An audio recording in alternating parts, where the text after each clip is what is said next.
اب آپ پر احرام کی پابندیاں عائد ہو گئی.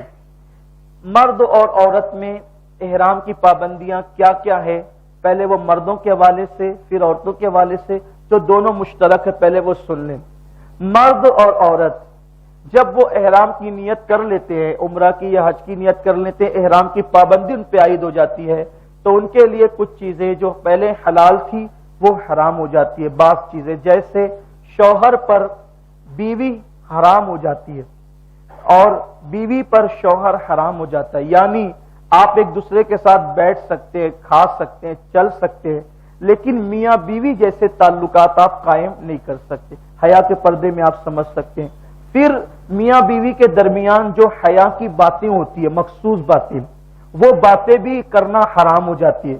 یعنی وہ باتیں بھی بات بھی وہ والی باتیں نہیں کر سکتے جس سے آدمی کے جذبات ابھرتے ہوں، وہ باتیں کرنا بھی حرام ہو جاتی ہے اور وہ کام کرنا بھی حرام ہو جاتا ہے. ٹھیک ہے، البتہ دنیا کی باتیں، دین کی باتیں، خاندان کی باتیں، یہ ساری باتیں جو عام طور پہ ہوتی ہے وہ جائز کی جا سکتی ہے. ویسے بھی زیادہ تر ذکر اذکار کرنا چاہیے. دوسری بات، مرد اور عورتوں کے لیے یہ مشترک ہے، وہ کوئی خوشبودار چیز استعمال نہیں کر سکتے، جیسے عطر استعمال نہیں کر سکتے، کچی لونگ نہیں کھا سکتے، کچی الائچی، دار چینی کچی نہیں کھا سکتے. البتہ اس کو ڈال کر کھانا پکایا گیا تو وہ کھا سکتے. اسی طرح سنترا خوشبودار پھل سونگھ نہیں سکتے، البتہ اس کو کھا سکتے. اسی طریقے سے جاوتری وغیرہ یا کوئی خوشبو کی چیز پلو میں نہیں باندھ سکتے یہ. اور پھر اپنے ناخن نہیں کاٹ سکتے. اسی طریقے سے اپنے بال نہیں توڑ سکتے، جو نہیں مار سکتے.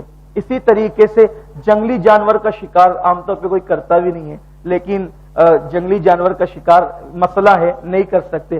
اگر کوئی شکار کر رہا ہو تو اس کی رہنمائی بھی نہیں کر سکتے. اسی طریقے سے جو ہے وہ کسی جاندار کو، یعنی کہ اس کو بغیر ضرورت کے ایذا پہنچانا، وہ تو یوں بھی ناجائز ہے.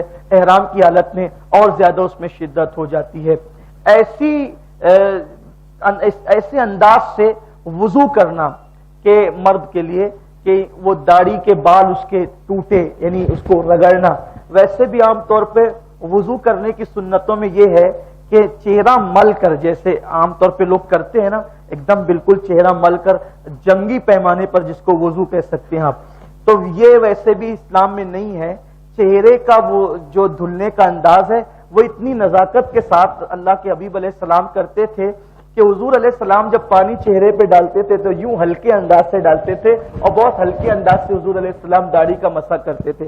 یوں بھی چہرے کو بہت ملنا یا داڑھی کو بہت ملنا، یہ فزیکلی طور پر سائنس بھی کہتے کہ اس میں نقصان ہے. اس طریقے سے نہیں کرنا چاہیے. اس سے چہرے کی رونق اور جو وہ جلد کی چمک ختم ہوتی ہے بہت چہرہ ملنے کی وجہ سے. اس لیے امام حضرت مجدد الفسانی کے ملفوظات اٹھا کر دیکھیں، بہت ہلکے انداز سے پانی ڈالا جاتا ہے، بہت ہلکے انداز سے عام طور پہ وضو کرنا چاہیے. اور احرام میں تو اور احتیاط کی ضرورت ہے کہ بال نہیں ٹوٹنے چاہیے. عورتیں بھی سر میں کنگھی، اس انداز وہ تو کنگھی کرے بھی نا احرام کی حالت میں، کہ کنگھی کرے گی تو اس کے بال ٹوٹیں گے اور بال ٹوٹنے پر اس پہ کفارہ لازم ہو سکتا ہے. عورتیں حالت احرام میں جو ہے وہ منہ نہیں چھپا سکتی.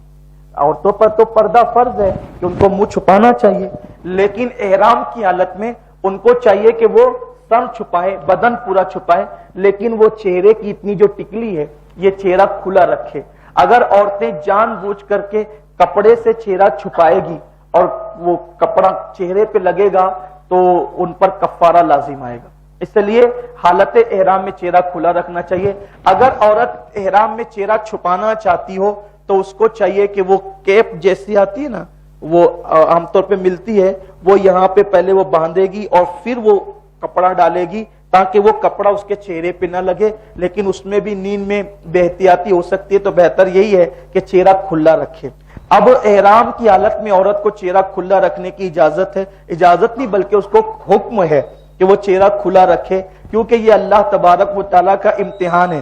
مردوں کو کہا نظر جھکانا، عورتوں کو کہا کہ چہرہ کھلا رکھنا. یعنی حج کا امتحان یہی سے شروع ہو گیا ہے اور مردوں کے لیے حکم ہے. ارے خود کی عورت جب حرام ہو جاتی ہے احرام میں تو دوسری عورتیں جو پہلے سے حرام ہیں ان کے اوپر نظر اٹھانا کتنا سخت جرم ہوگا.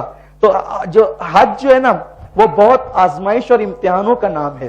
تو اس لیے عورتوں کو چہرہ کھلا رکھنے کی اجازت ہے. لیکن عورتیں جو ہے وہ ہاتھوں کے دستانے پہن سکتی ہے, پیروں میں موزے پہن سکتی ہے, سینڈل جوتی پہن سکتی ہے.